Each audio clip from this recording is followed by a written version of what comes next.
Hello friends, welcome to Vandana study classes. मैं आपकी दोस्त वंदना। कैसे हैं आप सब लोग? I hope you all guys are good. तो आज हम करने वाले हैं बाल विकास यानी सीडीपी की क्विक रिवीजन। इसमें हम करेंगे 30 क्वेश्चंस जो कि सीडीपी के कंप्लीट सिलेबस से लिए गए हैं। इससे पहले क्विक रिवीजन की मैंने एक और वीडियो डाली है जिसका लिंक मैं डिस्क्रिप्शन में दे दूँगी। आप चाहें तो वीडियो वहाँ से देख सकते हैं। ये क्विक रिवीजन है या प्रैक्टिस सेट कहिए आप। इसमें इसके आंसर साथ साथ देते चलिएगा जिससे कि आप चेक कर सकते हैं कि आपकी तैयारी कैसी चल रही है। ठीक है फ्रेंड्स, वीडियो को लास्ट तक ज़रूर देखिएगा। अगर वीडियो अच्छी लगे तो वीडियो को लाइक कीजिएगा। तो चलिए स्टार्ट करते हैं आज की वीडियो।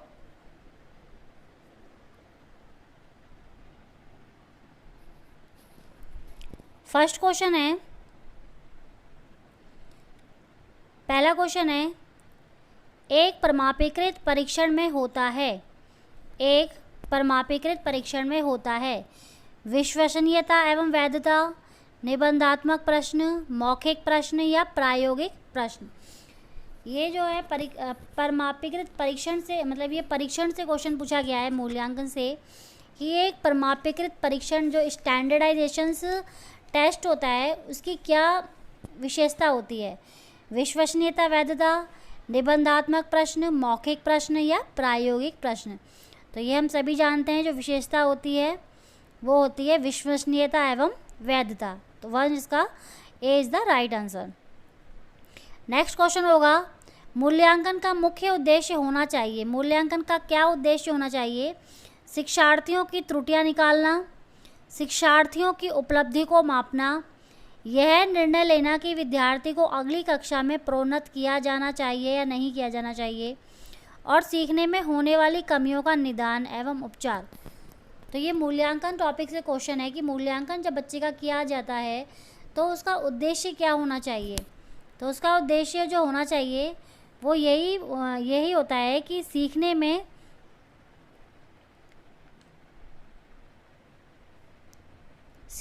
होने वाली कमियों का निदान एवं उपचार। इसका डी इसका राइट आंसर होगा। नेक्स्ट क्वेश्चन है, छात्रों में रटने की प्रवृत्ति को रोकने हेतु कैसे प्रश्न पूछने चाहिए। अगर छात्रों में जो रटने की प्रवृत्ति होती है, रटंत प्रणाली होती है, उसको रोकने के लिए छात्रों से कैसे प्रश्न पूछने चाहिए। वस्तुनिष्ठ, लघु उत्तरीय, दीर्घ उत्तरीय या निबंधात्मक। तो वस्तुनिष्ठ आप जानते हैं कि आजकल हर एग्ज़ाम में वस्तुनिष्ठ क्वेश्चन ही आते हैं, मतलब मोस्टली पूछा जाता है ये वस्तुनिष्ठ, मतलब जो MCQs मल्टीपल ऑप्शन टाइप जो क्वेश्चंस होते हैं ये। तो रटने की प्रणाली से को रोकने के लिए यही सबसे इसमें बेस्ट ऑप्शन है, वस्तुनिष्ठ प्रश्न। नेक्स्ट है, मस्तिष्क विप्लव विधि के प्रतिपादक कौन है। मस्तिष्क विप्लव विधि के प्रतिपादक कौन है, मोस्ट इंपॉर्टेंट है ये जो क्वेश्चन है। ये कई बार पूछा गया है एग्जाम में। आज की वीडियो में जो ये क्वेश्चन है, ये क्विक रिवीजन में जो भी क्वेश्चन मैं लेके आई हूँ आज की वीडियो में और इससे पहली वीडियो में, ये क्वेश्चन ऑलरेडी पहले किसी ना किसी एग्ज़ाम में, टेट एग्ज़ाम में, टीचिंग एग्ज़ाम में आए हुए हैं। तो इसलिए ये क्वेश्चन और भी इम्पॉर्टेंट हो जाते हैं। ठीक है फ्रेंड्स, तो इनके आंसर आप देते चलिएगा और चेक करते चलिएगा कि आपकी तैयारी कैसे चल रही है और आपके कितने आंसर सही हैं। और मुझे कमेंट बॉक्स में ज़रूर बताइएगा कि आपके कितने आंसर सही हैं। तो मस्तिष्क विप्लव विधि के प्रतिपादक कौन है? सुकरात, किलपैट्रिक, ऑसबर्न या पेस्टोलॉजी। ये जो शिक्षण विधियां हैं, शिक्षण विधियों से मैंने कंप्लीट शिक्षण विधियों से रिलेटेड वीडियो बनाई हुई है, उसका लिंक मैं डिस्क्रिप्शन में दे दूंगी। आप चाहे तो वहाँ से देख सकते हैं। वो वीडियो देखने के बाद आपका शिक्षण विधियों से कोई क्वेश्चन गलत नहीं होगा। तो इसका जो सही आंसर हो जाएगा ऑसबर्न। मस्तिष्क विप्लव या इसको मस्तिष्क उद्दोलन या इंग्लिश में इसको कहे तो ब्रेन स्टॉर्मिंग कहते हैं। ब्रेन स्टॉर्मिंग मोस्ट इंपॉर्टेंट विधि है ये। इसके प्रतिपादक थे ऑसबर्न। नेक्स्ट क्वेश्चन है, प्रस्तावना, प्रस्तुतिकरण, तुलना या संबंध, सामान्यीकरण और प्रयोग। ये सोपान है या चरण है, किसके चरण है? ये किसी विधि के चरण दिए हुए हैं। प्रस्तावना, प्रस्तुतिकरण, तुलना और संबंध, मतलब ये एक ही है, तुलना और संबंध। फिर है सामान्यीकरण और प्रयोग। ये 5 चरण दिए हुए हैं, किस विधि के हैं? ब्लूम-पागम के, हर्बर्ट के, मॉरिसन के, ग्लोब्रेन के। तो सही आंसर बताइएगा इसका। इसका जो सही आंसर हो जाएगा, ये 5 5 चरण जो दिए हैं ये हर्बर्ट के, इसको हर्बर्ट की पंचपदीय प्रणाली भी कहते हैं। और इसको किसके रिगार्डिंग दी थी इन्होंने, तो पाठ योजना के अंतर्गत इन्होंने ये अपनी विधियाँ ये चरण दिए थे। पाठ योजना के अंतर्गत हर्बर्ट ने पंचपदीय प्रणाली दी हुई है। नेक्स्ट है, एक अध्यापक किसी भी समूह में समुदाय आधारित व्यक्तिगत विभिन्नताओं को समझ सकता है। एक अध्यापक जो है किसी समूह में जो व्यक्तिगत विभिन्नता है, मतलब अलग अलग जो बच्चे हैं उनको कैसे समझ सकता है व्यक्तिगत विभिन्नताओं को, आँखों के संपर्क द्वारा, बुद्धि के आधार पर, भाषा एवं व्यक्ति के आधार पर या गृह कार्य के आधार पर। तो इसका जो सही आंसर हो जाएगा वो समझ सकता है एक अध्यापक बच्चे की भाषा और उसकी व्यक्ति व्यवहार के आधार पर। नेक्स्ट है, नवीन विचारों का सृजन उत्पादन व मौलिक चिंतन आवश्यक गुण है। नवीन विचारों का सृजन उत्पादन व मौलिक चिंतन आवश्यक गुण है। किसका गुण है ये, बुद्धिमत्ता का, सृजनात्मकता का, सामाजिकता का या इनमें से सभी का। तो किसका हो जाएगा, नवीन विचार आना है, न्यू उत्पादन करना, कुछ मौलिक चिंतन करना, ये किसके गुण होते हैं, ये होते हैं सृजनात्मकता के यानी क्रिएटिविटी के। नेक्स्ट है, डाल्टन शिक्षण विधि का विकास किसने किया है। डाल्टन शिक्षण विधि का विकास किसने किया है, फ्रॉबेल ने, किलपैट्रिक ने, हेलेन परखर्स्ट ने या डाल्टन ने। तो देखिए ये क्वेश्चन पहले भी कई बार पूछा गया है। डाल्टन विधि में डाल्टन नाम दे देते हैं तो काफ़ी बच्चे इसमें कंफ्यूज हो जाते हैं और डाल्टन का डाल्टन ही लगा के आते हैं। ये एग्जामिनर सिर्फ बच्चे को चेक करने के लिए, उसे घुमाने के लिए इस टाइप के ऑप्शन देता है। तो इसका डाल्टन शिक्षण विधि के प्रतिपादक जो थे ये थे हेलेन पार्कहर्स्ट। इसका जो सही आंसर हो जाएगा ये हो जाएगा हेलेन पार्कहर्स्ट। मैंने शिक्षण विधियों से रिलेटेड वीडियो बनाई हुई है जिसमें कंप्लीट शिक्षण विधियां करवाई हुई हैं, शिक्षण विधियां प्लस उनके प्रतिपादक करवाए हुए हैं। मैं डिस्क्रिप्शन में उसका लिंक दे दूँगी, आप चाहे तो वीडियो वहाँ से देख सकते हैं। उस वीडियो को देखने के बाद आपको आपका शिक्षण विधियों से कोई क्वेश्चन डेफिनेटली गलत नहीं होगा एग्ज़ाम में। ठीक है फ्रेंड्स, तो नेक्स्ट क्वेश्चन है, विशिष्ट बालकों के अंतर्गत निम्नलिखित में से कौन सा बालक आता है। हम कहते हैं ना, मतलब विशिष्ट बालक, ये विशिष्ट बालक है, तो इसके अंदर कौन से बालक आते हैं, पिछड़ा बालक, प्रतिभाशाली बालक, मंदबुद्धि बालक या उपरोक्त सभी। तो इसका जो सही आंसर हो जाएगा वो हो जाएगा उपरोक्त सभी। विशिष्ट बालकों के अंदर जो है ये सभी आते हैं। बहुत इंटेलिजेंट हो वो भी विशिष्ट होता है, मंदबुद्धि बच्चा हो वो भी विशिष्ट होता है, और जो पिछड़ा बालक हो तो वो भी विशिष्ट होता है। नेक्स्ट है, सृजनात्मकता वह योग्यता है जिसके द्वारा नए संबंधों का ज्ञान होता है। यह कथन किसका है, सृजनात्मकता वह योग्यता है जिसके द्वारा नए संबंधों का ज्ञान होता है, यह कथन किसका है। ये सृजनात्मकता से परिभाषा है और पूछा गया है किसकी परिभाषा है, ये गिलफोर्ड की, आइजैंक की, टर्मन की या कैटल की। तो इसका सही आंसर हो जाएगा, मुझे बताइए, सही आंसर हो जाएगा ये आइजैंक। ठीक है फ्रेंड्स, नेक्स्ट है, अंतर्राष्ट्रीय विकलांग दिवस मनाया जाता है। अंतर्राष्ट्रीय विकलांग दिवस कब मनाया जाता है, 3 दिसंबर को, 25 जनवरी को, 2 फरवरी को, 24 दिसंबर को। तो अंतर्राष्ट्रीय विकलांग दिवस याद कर लीजिएगा, ये मनाया जाता है 3 दिसंबर को। A is the right answer. Next है, थॉर्नडाइक का बुद्धि संबंधी सिद्धांत। थॉर्नडाइक का बुद्धि संबंधित सिद्धांत, मैंने सभी मनोवैज्ञानिकों के सिद्धांत की भी वीडियो बनाई हुई है, मतलब सभी सिद्धांत और उनके प्रतिपादक, इसकी वीडियो बनाई हुई है। मैं डिस्क्रिप्शन में उसका लिंक दे दूँगी, आप चाहे तो वीडियो वहाँ से देख सकते हैं। थॉर्नडाइक का जो बुद्धि संबंधी सिद्धांत दिया हुआ थॉर्नडाइक ने, वो दिया था बहुतत्व। इसको बहुतत्व या बहुकारक सिद्धांत भी कहते हैं, ये ध्यान रखिएगा। नेक्स्ट है, अवधारणाओं का विकास मुख्य रूप से संबंधित है। अवधारणाओं का विकास मुख्य रूप से संबंधित है बौद्धिक विकास से, सामाजिक विकास से, शारीरिक विकास से, उपरोक्त सभी से। अवधारणाएं जो होती हैं, मतलब अवधारणाएं मीन्स विचार कह सकते हैं कि जो विचार होते हैं इंसान के, उनका जो विकास है वो किससे संबंधित होता है, बौद्धिक से, सामाजिक से, शारीरिक से, उपरोक्त सभी से। तो इसका सही आंसर हो जाएगा 13 का, ये होता है बौद्धिक विकास से संबंधित। फिर है, संवेगात्मक बुद्धि की सर्वप्रथम धारणा किसने दी थी। संवेगात्मक बुद्धि, ये क्वेश्चन भी कई बार आया हुआ है। वीडियो के सभी क्वेश्चन किसी न किसी एग्जाम में आए हुए हैं, तो ये सारे ही क्वेश्चन इंपॉर्टेंट हो जाते हैं। संवेगात्मक बुद्धि की सर्वप्रथम धारणा पूछा है किसने दी थी, जॉन मेयर, पीटर स्लोवे, ये दोनों ने, इनमें से कोई नहीं। तो इसका जो सही आंसर हो जाएगा उपरोक्त दोनों। इसका जो सही आंसर हो जाएगा ये हो जाएगा उपरोक्त दोनों। संवेगात्मक बुद्धि की सर्वप्रथम धारणा इन दोनों ने दी थी, जॉन मेयर और पीटर स्लोवे। लेकिन अगर पूछा जाए संवेगात्मक बुद्धि के प्रतिपादक या जनक आपसे पूछा जाए तो आप क्या बताएंगे? Daniel Goleman. ध्यान रखिएगा, संवेगात्मक बुद्धि की धारणा या संवेगात्मक बुद्धि का विचार सबसे पहले दिया था जॉन मेयर और पीटर स्लोवे ने।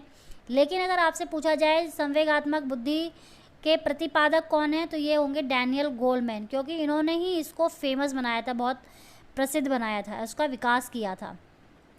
तो ध्यान रखिएगा, संवेगात्मक बुद्धि को किस तरह प्रेजेंट करते हैं? EQ से। ठीक है फ्रेंड्स,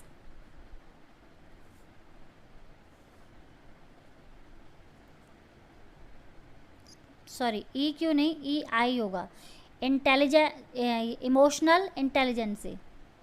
ध्यान रखिएगा, संवेगात्मक बुद्धि को प्रेजेंट करते हैं EI से। नेक्स्ट है संवेगात्मक बुद्धि लब्धि से अधिक महत्वपूर्ण क्यों? पुस्तक है, ये पुस्तक का नाम दिया हुआ है संवेगात्मक बुद्धि लब्धि से अधिक महत्वपूर्ण क्यों है? संवेगात्मक बुद्धि को बुद्धि से अधिक महत्वपूर्ण माना गया है, क्यों? ये पुस्तक है किसकी है? जॉन मेयर की, डैनियल गोलमैन की, फ्रीमैन की या मॉरिस इलियास की। तो इसका जो सही आंसर हो जाएगा ये हो जाएगा डैनियल गोलमैन की। संवेगात्मक बुद्धि लब्धि से अधिक महत्वपूर्ण क्यों? ये पुस्तक है डैनियल गोलमैन की। ध्यान रखिएगा। इसके बाद है व्यक्तिगत भूल भुलैया बुद्धि परीक्षण कैसा परीक्षण है? ये भूल भुलैया बुद्धि का परीक्षण है। ध्यान रखिएगा, कैसा परीक्षण है? एक तो व्यक्तिगत परीक्षण है, और कैसा परीक्षण है? शाब्दिक है, अशाब्दिक है, सामूहिक है या उपरोक्त सभी है? तो बताइए भूल भुलैया कैसा परीक्षण है इसका बुद्धि का? एक तो व्यक्तिगत है और दूसरा ये अशाब्दिक परीक्षण है। ध्यान रखिएगा, अशाब्दिक परीक्षण है। नेक्स्ट क्वेश्चन है बुद्धि में प्राथमिक मानसिक योग्यताओं का, ये इंपॉर्टेंट है। बुद्धि में प्राथमिक मानसिक योग्यताओं PMA, ये धारणा किसने दी है? PMA means primary mental ability, ये धारणा किसने दी है? तो ये किसने दी है? गिलफोर्ड ने, थॉर्नडाइक ने, कैटल ने या थ्रस्टन ने? तो इसका सही आंसर हो जाएगा ये दी है थ्रस्टन ने। ध्यान रखिएगा, कितनी दी है उन्होंने? तो 7 दी हैं ग्रुप में PMA। नेक्स्ट है बालक के मानसिक स्वास्थ्य में बाधा डालने वाले कारक हैं। बालक के मानसिक स्वास्थ्य में बाधा डालने वाले क्या कारक हैं? वंशानुक्रम का प्रभाव, परिवार का विघटन, शारीरिक दोष या उपरोक्त सभी? तो किसी बालक का मानसिक स्वास्थ्य डिस्टर्ब होता है, इन सभी से होता है। वंशानुक्रम का प्रभाव है तो भी होता है, मतलब उसके अगर परिवार में पहले कभी कोई मेंटली डिस्टर्ब रहा हो तो उसका इफ़ेक्ट कहीं ना कहीं बच्चे में थोड़ा बहुत आता ही है।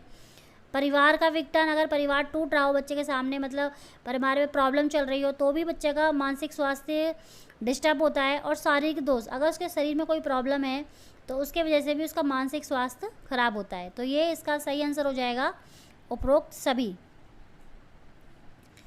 नेक्स्ट है किशोरों के मानसिक स्वास्थ्य पोषण के लिए निम्नलिखित में से कौन सी निर्देशन तकनीक सही नहीं है? देखिए ध्यान से क्वेश्चन देखिएगा, लास्ट में अगर एक बार क्वेश्चन को अगर आपको थोड़ा सा कन्फ्यूजन हो तो क्वेश्चन को 2 बार रीड कर लेना चाहिए, जिससे कि हमारा आंसर गलत ना हो। इसमें पूछा है सही नहीं है हास्य मृत और रुचियाँ, हास्य मित्रता और रुचियाँ, ये तो सही है। ध्यान और आध्यात्मिक किशोरों के लिए ये भी सही है। कठोर कार्य, प्रतिस्पर्धा एवं गृह कार्य, स्वयं अनुशासन, स्वयं नियंत्रण और सरल शिक्षा शास्त्र, ये तो सही है। बच्चा अगर स्वयं अनुशासित होता है, स्वयं अपने पे कंट्रोल करता है तो सही है। कठोर कार्य, प्रतिस्पर्धा, गृह कार्य, देखिए इसमें गृह कार्य तो ठीक है, बट इसमें प्रतिस्पर्धा और कठोर कार्य तो ये गलत है। तो इसका आंसर यही हो जाएगा C। इसमें पूछा गया सही नहीं है तो ये हो जाएगा C, सही नहीं है। नेक्स्ट क्वेश्चन है मानसिक स्वास्थ्य का संबंध समग्र मानव संबंधों के विकास से कथन है। मानसिक स्वास्थ्य का जो संबंध है वो समग्र मानव संबंधों के विकास से, ये कथन किसका है? क्रो एंड क्रो का है ये कथन, स्किनर का है, जेम्स ट्रेवर का है या कॉल सैनिक का है? तो आप मुझे बताइए इसका आंसर क्या होगा? तो इसका सही आंसर हो जाएगा स्किनर का, ये कथन है स्किनर का।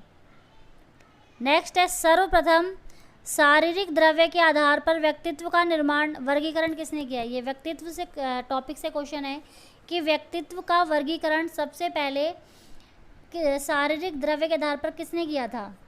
शेल्डन ने, हिप्पोक्रेटस ने, सिगमंड फ्रायड ने या एरिक्सन ने? तो व्यक्तित्व का सर्वप्रथम या सबसे प्राचीन अगर वर्गीकरण आपसे पूछा जाए तो ये दिया था हिप्पोक्रेटस ने। ये इन्होंने दिया था शारीरिक द्रव्य के आधार पर। इन्होंने काला पित्त, पीला पित्त, रक्त, इस आधार पर इन्होंने वर्गीकरण दिया था और ये सबसे प्राचीन है, 400 ईसा पूर्व दिया था। नेक्स्ट है मानव विकास किन दोनों के योगदानों का परिणाम है? मानव का विकास जो है किन दोनों के योगदानों का परिणाम है? अभिभावक, अध्यापक, सामाजिक एवं सांस्कृतिक कारण, वंशानुक्रम, वातावरण या इनमें से कोई नहीं। तो मानव विकास किसका परिणाम है? तो इसका सही आंसर हो जाएगा वंशानुक्रम और वातावरण। किसी भी मानव का जो विकास है वो उसके वंशानुक्रम और उसके वातावरण दोनों के योग से ही बढ़ता है। तो इसका सही आंसर हो जाएगा सी। नेक्स्ट है प्राथमिक स्तर के बालकों के लिए निम्नलिखित में से किसे बेहतर मानते हैं? प्राथमिक स्तर का, प्राथमिक लेवल पे जो होता है 1st to 5th, इसमें बच्चों के लिए क्या बेहतर मानते हैं? वीडियो अनुकरण, प्रदर्शन, स्वयं के अनुभव या उपरोक्त सभी? तो स्वयं के अनुभव से बेस्ट कुछ भी नहीं होता, तो उसका सही आंसर ये हो जाएगा स्वयं का अनुभव, बच्चे का सेल्फ एक्सपीरियंस्ड करके सीखना, इस पर डिपेंड करता है। विकास का मनोसामाजिक सिद्धांत के प्रतिपादक कौन है? मनोसामाजिक सिद्धांत के प्रतिपादक कौन है? बेंड्यूरा, सिगमंड फ्रायड, एरिक्सन और कोलबर्ग।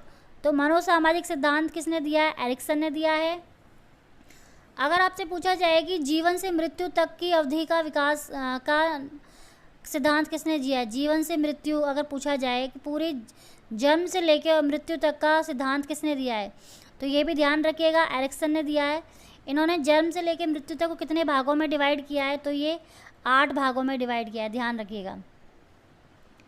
फिर है बोली जाने वाली भाषा की सबसे छोटी इकाई क्या कहलाती है? बोली जाने वाली भाषा जो हम बोलते हैं इसकी सबसे छोटी इकाई क्या कहलाती है? रूपाग्राम, ध्वनिग्राम, वाक्य विन्यास या इनमें से कोई नहीं? तो इसका सही आंसर हो जाएगा ध्वनिग्राम, ये ध्यान रखिएगा। नेक्स्ट है नैतिक विकास का सिद्धांत दिया है। नैतिक विकास सिद्धांत किसने दिया है? कोलबर्ग ने, पियाजे ने, हैविंगहर्स्ट ने, उपरोक्त सभी ने। तो देखिए आप में से मोस्टली बच्चे जो नैतिक विकास का नाम सुनते ही इसका आंसर करके आते हैं कोलबर्ग, लेकिन हमेशा जो है इसके ऑप्शन को पूरा पढ़िएगा, क्योंकि नैतिक विकास का सिद्धांत जो है वो कोलबर्ग ने दिया था। इन्होंने फेमस किया था इस सिद्धांत को। इनका जो नैतिक विकास सिद्धांत है वो सबसे ज़्यादा प्रसिद्ध हुआ था, इसलिए कोलबर्ग के नैतिक विकास के सिद्धांत को कोलबर्ग के नाम से जाना जाता है। लेकिन जीन पियाजे ने भी कोलबर्ग नैतिक विकास का सिद्धांत दिया है। कोलबर्ग से पहले जीन पियाजे ने ही नैतिक विकास का सिद्धांत दिया था, और हैविंगहर्स्ट इन्होंने भी नैतिक विकास का सिद्धांत दिया हुआ है। तो ध्यान रखिएगा, नैतिक विकास के सिद्धांत में अगर सिर्फ ऑप्शन में कोलबर्ग हो तो आप कोलबर्ग पर टिक करके आएंगे, लेकिन कोलबर्ग के साथ अगर जीन पियाजे और हैविंगहर्स्ट दिया हुआ हो तो आप उपरोक्त सभी पर टिक करेंगे। उपरोक्त सभी इसका आंसर होगा, ये ध्यान रखिएगा। ठीक है फ्रेंड्स। नेक्स्ट है पुस्तक सामाजिक मनोविज्ञान एक परिचय। पुस्तक है, ये पुस्तक का नाम है सामाजिक मनोविज्ञान एक परिचय। इसमें मूल प्रवृत्तियों का प्रतिपादन किया गया है। किसने किया है? अब्राहम मैस्लो ने, विलियम मैकडूगल ने, कॉल एवं बुश ने, उपरोक्त सभी ने। सामाजिक मनोविज्ञान एक परिचय ये पुस्तक है और उसमें मूल प्रवृत्तियों के बारे में दिया गया। तो किसने बताया है? तो हम सभी जानते हैं मूल प्रवृत्तियों के प्रतिपादक कौन है? William McDougall. तो ये इसका राइट आंसर हो जाएगा। नेक्स्ट है जिक्वार्डो व रुक ने चिंतन के कितने प्रकार बताए हैं? जिक्वार्डो व रुक ने चिंतन, थिंकिंग के कितने प्रकार बताए हैं? 2, 4, 5 या 3? तो इसका सही आंसर हो जाएगा 2 प्रकार बताए इन्होंने मेनली जिक्वार्डो रुक ने। एक बताया इन्होंने स्वली चिंतन, ये होता है कल्पनावादी चिंतन होता है जो बिल्कुल कल्पनाओं पे, दिवा सपने पे आधारित होता है। और दूसरा इन्होंने बताया यथार्थवादी। यथार्थवादी ये होता है वास्तविकता के आधार पर समस्या समाधान पे डिपेंड करता है। और यथार्थवादी चिंतन के भी 3 प्रकार बताए हैं जो हम सब पढ़ते हैं। एक होता है अपसारी चिंतन, एक होता है अभिसारी चिंतन और एक होता है आलोचनात्मक चिंतन। ठीक है फ्रेंड्स। नेक्स्ट है किशोर अवस्था को तूफान एवं संघर्ष की अवस्था कहा गया है। तूफान, तनाव, संघर्ष। मोस्ट इम्पॉर्टेंट क्वेश्चन है, पता नहीं कितनी बार पूछा गया है ये कि किशोर अवस्था को तूफान संघर्ष की अवस्था किसने कहा है? तो ये कहा है स्टैनले हॉल ने। ये तो सभी जानते होंगे, बहुत फेमस लाइन है ये। नेक्स्ट है अभिप्रेरणा के संदर्भ में प्यास क्या है? अभिप्रेरणा के संदर्भ में प्यास क्या है? आवश्यकता है, प्रभाविता है, अंतर्निरोध है या मूल प्रवृत्ति है? ठीक है फ्रेंड्स, तो इसका आंसर आप मुझे कमेंट बॉक्स में दीजिएगा। मैं नेक्स्ट वीडियो में इसका आंसर बताऊंगी। मैंने इससे पिछली वीडियो में जो क्विक रिवीजन में 30 क्वेश्चन करवाए थे उसमें अभिप्रेरणा का बारे में डिटेल में समझाया था कि अभिप्रेरणा का जो चक्र होता है NDI, need, drive and incentive, इसी पे अभिप्रेरणा डिपेंड करती है। तो ठीक है फ्रेंड्स, वैसे मैंने इसका आंसर बता ही दिया आप सभी को। तो इसका जो सही आंसर होगा वो है अंतर्निरोध। अंतर्निरोध मतलब ड्राइव। अभिप्रेरणा के अंदर प्यास जो है ड्राइव होती है। तो फ्रेंड्स, आज की वीडियो आपको कैसी लगी मुझे कमेंट बॉक्स में कमेंट करके ज़रूर बताइएगा। वीडियो अच्छी लगे तो लाइक ज़रूर कीजिएगा। आपके लाइक करने से मुझे मोटिवेशन मिलता है ताकि मैं आपके लिए और अच्छे से कंटेंट लेके आ सकूं और नई वीडियो लेके आ सकूं। चैनल को सब्सक्राइब कर लीजिएगा। वंदना स्टडी क्लासेस के नाम से मेरा चैनल है। आप कोई भी टेट एग्ज़ाम दे रहे हो, टीचिंग एग्ज़ाम दे रहे हो, तो उसमें ये चैनल आपके लिए बहुत हेल्पफुल रहेगा। ठीक है फ्रेंड्स, और अपने फ्रेंड्स को भी शेयर कीजिएगा ताकि उन्हें भी हेल्प मिल सके।